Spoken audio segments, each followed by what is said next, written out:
Page 18. The Whitworths came from Ireland, but there isn't a record showing when this was. The 1911 census above shows Austin and Margaret Whitworth and their children Clement, Eileen, John, Dymphna, Joseph, and their niece Edith. It shows them living in Halifax. The following page gives information about Margaret Murphy, who was born in 1883. She's not remembered as a very nice person. When her son John and his wife Ellen had nowhere to live, she offered them her cellar. Maggie would feed Ellen and the children, but refused her son any food.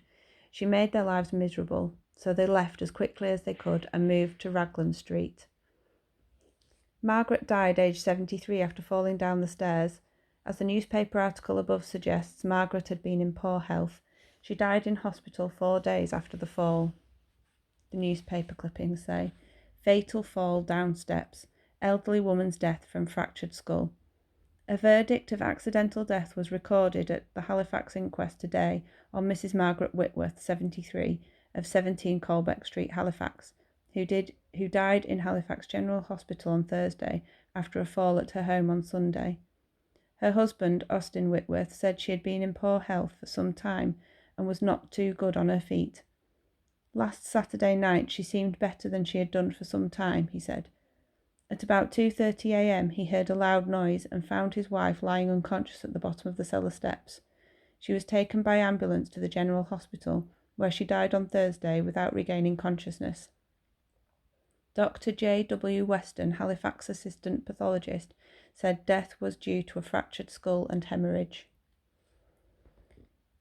The second article says, "Daughter returns from holiday after SOS." Mrs. Dymphna Lannon of 29 Black Crossley Street, Halifax, for whom the BBC broadcast an SOS on Monday, arrived from Torquay, where she had been on holiday yesterday afternoon, and went immediately to Halifax General Hospital, where her mother, Mrs. Margaret Whitworth, 73, of 17 Colbeck Street, Halifax, is seriously ill. Mrs. Whitworth was taken to hospital on Sunday after falling downstairs at her home. She was reported today to be still extremely ill.